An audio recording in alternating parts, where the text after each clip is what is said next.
Aujourd'hui, nous intervenons sur l'ensemble du territoire des Pays de la Loire pour accompagner des territoires, des collectivités, des acteurs, voire des entreprises, dans les démarches de patrimonialisation d'une matière intangible qui est une culture, des pratiques de culture populaire. Alors, nous intervenons autour de 3 grands domaines d'activité. Un travail d'ingénierie et d'accompagnement de projets culturels qui intègre le patrimoine immatériel à des politiques patrimoniales ou de développement touristique.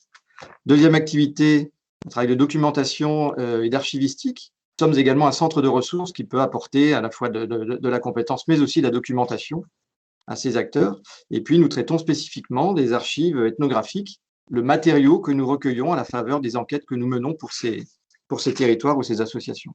Et puis enfin, un travail de recherche et d'inventaire dédié au patrimoine immatériel.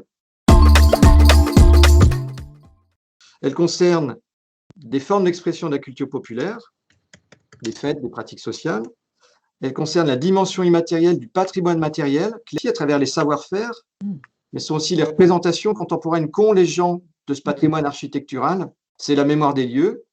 C'est également la mémoire orale collective d'une population, de communautés, y compris des communautés de nouveaux habitants.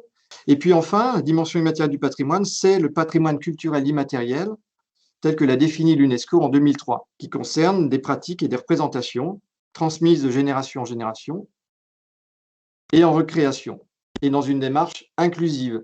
Les archives constituent une dimension immatérielle du patrimoine. Les familles, les associations, voire les collectivités, possèdent des quantités d'éléments de la mémoire familiale ou collective. Le patrimoine représente un vrai enjeu civilisationnel de conservation, un enjeu de transmission de ces pratiques. C'est un enjeu d'adaptation à l'environnement à travers des pratiques traditionnelles, mais aussi une oralité qui permet de décrire des choses ou qui permettent de maintenir ce continuum, si vous voulez.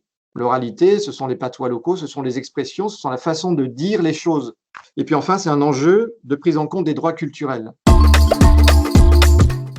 Le patrimoine constitue un socle civilisationnel. Il s'inscrit dans le cadre du développement local, dans le cadre d'un changement démographique, dans le cadre d'un changement environnemental.